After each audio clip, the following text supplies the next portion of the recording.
গ্রাম বাংলার এই ছোট রেল স্টেশন। সময় যেন এখানে একটু ধীরে চলে। দূর থেকে ভেসে আসে ট্রেনের হুইসেলের শব্দ,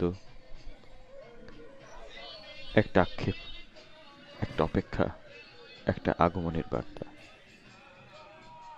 লাইন ধরে দাঁড়িয়ে থাকা মানুষগুলো, কারো চোখে আনন্দ, কারো চোখে অস্থিরতা।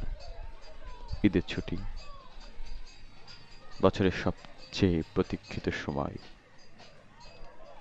শহরের ব্যস্ততা ছেড়ে মানুষ ফিরছে তাদের শিকড়ে, মাটির গন্ধে, আপনজনের টানে। ট্রেনটা ধীরে ধীরে স্টেশনে ঢুকে পড়ে। চাকার সংঘর্ষে, ঘর্ষণে তৈরি হয় এক পরিচিত সুর। দরজা খুলতেই নেমে আসে মানুষের ঢল।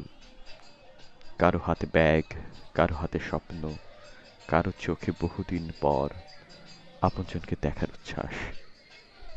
এই স্টেশন শুধু যাত্রা বিরতির জায়গা নয়, এটা একটা গল্পের মিলনস্থল। বিদায়ের অশ্রু আর আগমনের হাসি একই প্ল্যাটফর্ম মিশে যায়। কোথাও মা অপেক্ষা করছে ছেলের জন্য, কোথাও ছোট শিশু দৌড়ে যাচ্ছে বাবার কোলে। প্রতিটি মুখে লেখা এক একটা গল্প, ফেরার ফেরার গল্প, ভালোবাসার গল্প। ঈদের আনন্দ এখানে শুধু উৎসব নয়, এটা একটা বন্ধনের নাম, যেখানে দূরত্ব হার মানে, আর মানুষ ফিরে যায় তার নিজের ঠিকানা। গ্রাম বাংলার এই স্টেশন নীরবে সাক্ষী হয়ে থাকে মানুষের আসা যাওয়া আর চিরন্তন ভালোবাসার গল্পের। এখানেই সার্থকতা।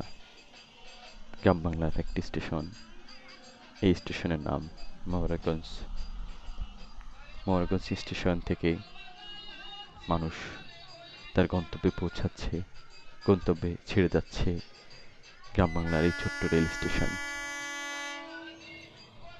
কোনো অপেক্ষা, কোনো আগমনের বার্তা, সবাই চেয়ে আছে এই স্টেশনে। এটাই সেই গ্রাম বাংলার ছোট্ট রেল স্টেশন।